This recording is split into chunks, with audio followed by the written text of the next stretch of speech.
Hello boys and girls, मेरा नाम है अमोल कौड़ीकर। मैं पेशे से एक बैंकर हूं और मेरा एक यूट्यूब पर चैनल भी अभी शुरू में मैंने किया है, द स्टैंड अप बैंकर। तो चलिए शुरू करते हैं। आज हमने आजकल देखा है हम लोगों ने कि आजकल के जो बच्चे हैं उनको जब भी वो ज़िद करते हैं तो दो चीज़ें होती है। एक तो वो ज़िद पूरी की जाती है या फिर उनको मना कर दिया जाता है, फिर उसके बाद वो रोते हैं और अल्टीमेटली उसकी ज़िद को पूरा किया ही जाता है। ये स्कीम आजकल की है, हमारे टाइम पे ये स्कीम अलग थी। हमारे टाइम पर हम जब ज़िद करते थे तो दो चीज़ें होती थी, एक तो ज़िद पूरी कर दी जाती थी या फिर मना कर दिया जाता था। उसके बाद हम रोते थे और उसके बाद भी दो चीज़ें होती थी। 10% का सक्सेस रेट होता था कि ज़िद पूरी कर दी जाए और 90% केसेस में मार पड़ जाती थी। ठीक है, तो आजकल वैसा नहीं होता वैसे। और एक और बात बता दूँ आपको कि बदले की जो भावना होती है किसी भी इंसान को, चाहे वो बच्चा हो या फिर बड़ा हो, किसी भी हद तक ले जा सकती है। जैसे मेरे साथ एक किस्सा हुआ। बचपन में मैं मेरे माँ बाप के साथ मेले में गया। वहाँ पर मैंने ज़िद करी कि मुझे छर्रे की बंदूक दिला दो, तो पिताजी ने मुझे ऐसे इग्नोर कर दिया, ऐसे ही मतलब जैसे कोई मैं एग्जिस्ट ही नहीं करता हूँ। ठीक है, तो फिर ऐसे ही हमको स्किप कर दिया गया, हम आगे चले गए। फिर मैंने सोचा अभी यहाँ पर रोने से कोई मतलब नहीं है, अगर मैं यहाँ पर रोता भी हूँ तो इस भीड़ में मेरी आवाज़ को दबा दिया जाएगा। तो मैंने दूसरा रास्ता अपनाया। मेरे मन में बदले की भावना पनप रही थी तो मैंने क्या किया, मैं वहाँ पर पुलिस चौकी चला गया। वहाँ पर जो पुलिस चौकी लगी होती है मेले में, ठीक है, वहाँ चला गया। मुझे पता था कि यहाँ पे क्या होने वाला है।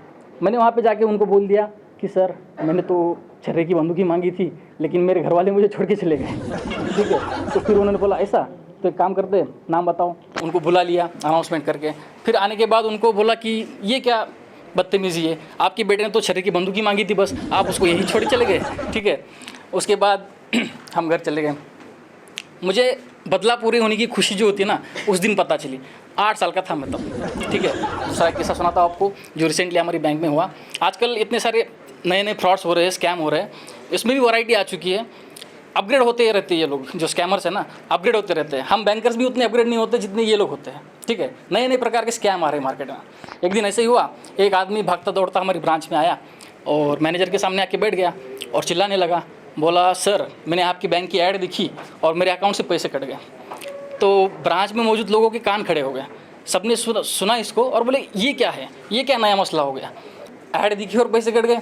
तो सर ने बोला, बैठो ज़रा, पानी वानी पियो और सविस्तर बताओ कि अब क्या हुआ है, विस्तार से बताओ। उसने बोला, सर, आपकी बैंक की वैकेंसी निकली है। सर ने बोला, हाँ निकली है। उसने बोला, मैंने उसकी ऐड दिखी, PDF जैसे ओपन करी, मेरे अकाउंट से पैसे कटने का मैसेज आ गया, इतना फास्ट, तुरंत। तो सर ने बोला, ठीक है, कोई बात नहीं, देखते हैं क्या हुआ है, कितने पैसे कटे वैसे।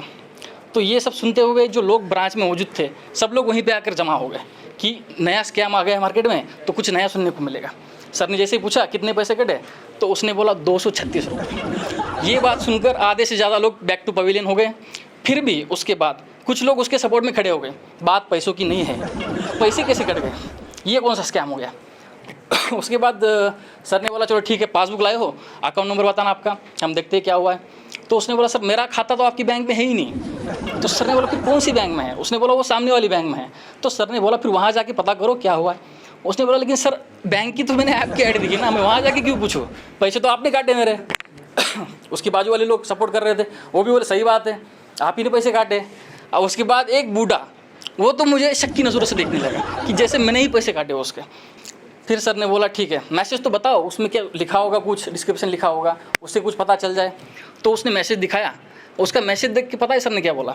सर ने बोला, शराफत से खड़े हो जाओ और बाहर निकल जाओ, वरना धक्के मार के निकाल दूंगा।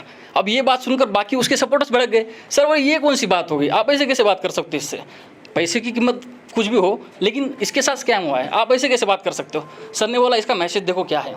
पिछले महीने में अकाउंट में बैलेंस कम था, इसकी वजह से इसके 236 रुपये कट गए हैं, मिनिमम बैलेंस चार्जेस कटे इसके। तो फिर बाकी लोगों ने 2 शब्द प्यारे उसको सुनाए और बाहर जाने में उसको मदद की। जब हम बैंकिंग की तैयारी कर रहे थे, मैं और मेरा दोस्त गजानन कदम एक पानीपुरी के ठेले पे पानीपुरी खा रहे थे। ठीक है, ये दोस्त मेरा बचपन का है, हम दोनों भी बैंकिंग की तैयारी कर रहे थे। और जो पानीपुरी वाला था वो भी मेरी पहचान का ही था, मेरी गली के पीछे रहता था। ठीक है, तो मेरा जो दोस्त है गजानन, उसको पता नहीं कहाँ से कैसे कैसे ख्याल आ जाते, ऐसे ऐसे सवाल उसके मन में आते ना कि आप बोल ही नहीं सकते कुछ। उसने मुझे बोला कि भाई, अगर मेरे बैंक से, मेरे अकाउंट से पैसे कट गए मतलब क्या, उन्होंने निकाल लिया बैंक वालों ने तो क्या करना है। मैंने बोला, वो लोग क्यों निकालेंगे पैसे। उसने बोला, लेकिन उनके पास तो पावर है। मैंने बोला, पावर तो बिल्कुल है, पैसे तो निकाल सकते हैं वो लोग। तो बोला, फिर बता क्या करूँ मैं। मैंने बोला, भाई, वो पावर ज़रूर है, लेकिन क्यों निकालेंगे तेरे अकाउंट से पैसे। लेकिन इसने बोला कि समझ ले, निकाल लिए, तो क्या करना है। मैंने बोला ऐसे फालतू सवाल मेरे से मत पूछ यार तू। फिर थोड़ी देर रुके, मेरा दूसरा एक दोस्त आया स्वप्निल, जैसे ही वो आया तो इसने ये सवाल उसको पूछा कि बोला स्वप्निल भाई, अगर तुम्हारे बैंक में, इंडिया बैंक में तुम्हारे पैसे निकल गए खाते से। उसने बोला निकल ही नहीं सकते। इसने बोला क्यों नहीं निकल सकते। बोला इंडिया बैंक में तो मेरा खाता ही नहीं है। तो इसने बोला ठीक है चलो, इंडिया बैंक में खाता नहीं है तुम्हारा तो कौन सी बैंक में है। इसने बोला तुळजाभवानी कोऑपरेटिव बैंक में है। तो चलो बोला वहाँ से पैसे निकल गए तो फिर क्या करोगे। इसने बोला वहाँ से भी नहीं निकल सकते। इसने बोला अब क्यों नहीं निकल सकते, अब तो उनके साथ पावर भी उनके पास, तुम्हारा खाता भी उनके पास है, फिर क्यों नहीं निकल सकते। उसने बोला भाई वहाँ के सब लोग मेरी पहचान के हैं, वो मेरे पैसे खाते से क्यों निकालेंगे। इसके बाद ये सब होने के बाद पानीपुरी वाला बाद में मिला मेरे को। बोला वो कौन था यार, तुम्हारा दोस्त कौन था वो। मैंने बोला मेरा बचपन का दोस्त है, छोड़ो यार। बोला क्या करता है वो। मैंने बोला बैंकिंग की तैयारी करता है। बोला ये कौन सा आदमी बैंकिंग की तैयारी कर रहा हो, इसको ऐसे फालतू सवाल पढ़ रहे हैं, इसके मन में ऐसे सवाल आते कहाँ से। तो 2 महीने बाद सेम लोकेशन, वो मेरा सेम दोस्त, हम दोनों आए, पानीपुरी खाई। जैसे पानीपुरी खा रहे थे तो हमने पुराने किस्से कुछ निकाले और इन्हें सुनकर पानीपुरी वाला भी शामिल हो गया उसमें। बोला भाई तुम्हारा वो दोस्त कहाँ है जो बैंक की तैयारी करता था और फालतू सवाल पूछता था बैंक के बारे में। मैंने बोला ये वही है, ये वही है। बोला तो उसका मुंह छोटा हो गया पानीपुरी वाले का। और मेरे भाई ने, दोस्त ने पानीपुरी की प्लेट साइड में रखी। बोला बस हो गया, मुझे पानीपुरी नहीं खानी है। उसके बाद पता नहीं वो कहाँ चला गया। कुछ दिनों बाद खबर आई उसने बैंकिंग छोड़ दिया है और एक बिज़नेस स्टार्ट किया। अब उसके बाद आज वो एक सक्सेसफुल बिजनेसमैन है और मैं बैंक में नौकरी कर रहा हूँ।